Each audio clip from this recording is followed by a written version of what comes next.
მოდით დღეს ერთად ჩავუღმავდეთ Google-ის ერთ ძალიან საინტერესო და მძლავრ ინსტრუმენტს. საუბარია Notebook LM-ზე. ვნახოთ, რა შეუძლია მას და როგორ დაგვეხმარება.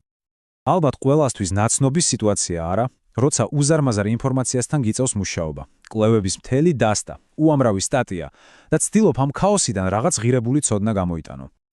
სხვათა შორის, თავად Google Labs-შიც ამბობენ, რომ ინფორმაციიდან რეალურ ღრმა გააზრებამდე მისვლა ძალიან რთულია. და ეს მართლაც ასეა. ეს ერთ-ერთი ყველაზე დიდი გამოწვევაა დღეს, არა მხოლოდ სტუდენტებისთვის, არამედ მკვლევრებისთვის და ზოგადად ნებისმიერი პროფესიონალისთვის.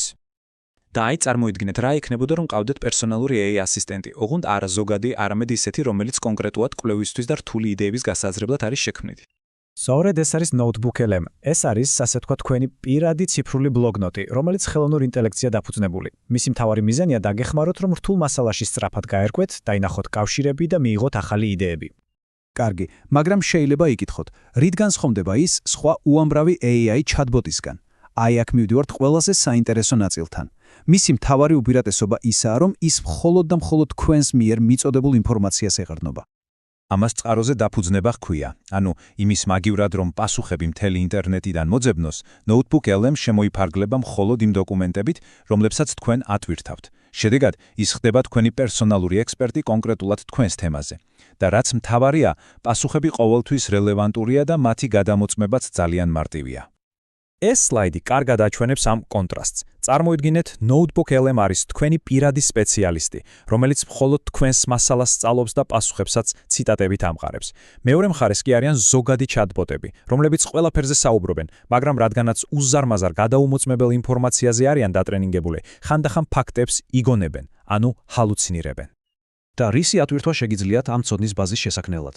პრაქტიკულად ყველაფრის. PDF ფაილები, ტექსტური დოკუმენტები, Google Docs, სლაიდები. შეგიძლიათ უბრალოდ ვებგვერდის ლინკი ჩააგდოთ, ან თუნდაც YouTube ვიდეო, აუდიო ფაილები, სურათები, ან უბრალოდ დაკოპირებული ტექსტი. მოკლედ, არჩევანი ძალიან დიდია. კარგი, მას შემდეგ რაც ამ ყველა წყაროს ერთად მოუყარეთ თამი, იწყება ყველაზე საინტერესო ეტაპი. Notebook LM უბრალოდ კი არ ინახავს ამ ინფორმაციას, არამედ გვეხმარება, რომ კითხვიდან რეალურ, ღრმა გაგებამდე მივიდეთ. ეს არის, ასე ვთქვათ, თქვენი გზა ოსტატობისკენ. ჯერ ერთი შეგიძლიათ მომენტალურად მიიღოთ ზოგადი სურათი, შექმნათ შეჯამებები, გონებრივი რუკები. მერე შეგიძლიათ უფრო ჩაუღრმავდეთ მასალას, მაგალითად შექმნათ აუდიო მიმოხილვები, რომ გზაში უსმინოთ. მესამე ნაბიჯი ცოდნის შემოწმებაა. შეგიძლიათ თქვენი ჩანაწერები აქციოთ ინტერაქტიულ ბარათებად ან ქვიზებად და ბოლოს, რა თქმა უნდა, შეგიძლიათ უბრალოდ ესაუბროთ თქვენს წყაროებს და მიიღოთ დეტალური პასუხები, თანაც ზუსტი ციტატებით. აი მაგალითად გონებრივი რუკების ფუნქცია. ეს უბრალოდ ფანტასტიკურია. ის ვიზუალურად გაჩვენებთ, როგორ უკავშირდება ერთმანეთს სხვადასხვა თემები და ცნებები თქვენს ყველა დოკუმენტში. იდეალურია, როცა ახალ თემას ეცნობით და გინდათ დიდი სურათი დაინახოთ, ან როცა რამდენიმე ნაშრომზე მუშაობთ და მათ შორის კავშირების პოვნას ცდილობთ. და ეს ნახეთ, შეგიძლიათ თქვენი დოკუმენტები ერთგვარ პოდკასტად აქციოთ. წარმოიდგინეთ, ხელოვნური ინტელექტი ქმნის აუდიო მიმოხილვას. შეგიძლიათ აირჩიოთ უბრალოდ მოკლე შეჯამება ან კრიტიკული ანალიზი, სადაც AI წამყვანები უკავშირს გაძლევენ, ან თუნდაც დებატები, სადაც ორი AI სხვადასხვა პერსპექტივას განიხილავს. ეს ხომ სრულიად ახალი გზაა მასალის გასააზრებლად. კარგი, დაუშვათ მასალა უკვე კარგად გავიგეთ. ახლა რა? როგორ გვეხმარება Notebook LM ამ გააზრებული ინფორმაციისგან რაიმე ახლის შექმნაში? აი მაგალითად სტუდენტებისთვის. თქვენი ლექციის ჩანაწერებიდან შეგიძლიათ მომენტალურად შექმნათ სასწავლო სახელმძღვანელოები ან ქვიზები. ეს უბრალოდ ჩანაწერებს აქტიურ სასწავლო პროცესად აქცევს. თანაც თუ შეცდომას დაუშვებთ, სისტემა აგიხსნით, რატომ იყო პასუხი არასწორი. მკვლევრებისთვის კი ეს საერთოდ ოქროა. წარმოიდგინეთ, ათობით ნაშრომის სინთეზს აკეთებთ და მათ შორის ტენდენციებს პოულობთ. ან კიდევ უკეთესი, შეგიძლიათ პირდაპირ სთხოვოთ, რომ თქვენს თემაზე ახალი სანდო წყაროები მოგიძებნოთ.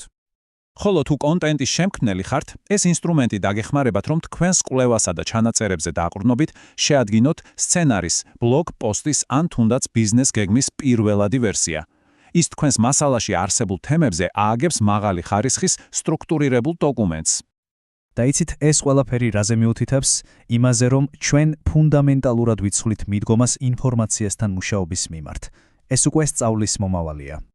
აი, Tiago Fortes ამბობს, რომ კვლევის მთავარი ბარიერი იცვლება. ადრე მთავარი კითხვა იყო, სად ვიპოვო კარგი ინფორმაცია. ახლა კი კითხვა ასე ჟღერს, რა უნიკალური იდეების და დასკვნების გამოტანა შემიძლია ამ ინფორმაციიდან. ანუ აქცენტი ინფორმაციის პოვნიდან მის სინთეზსა და გააზრებაზე გადადის და ეს ძალიან მნიშვნელოვანი ცვლილებაა.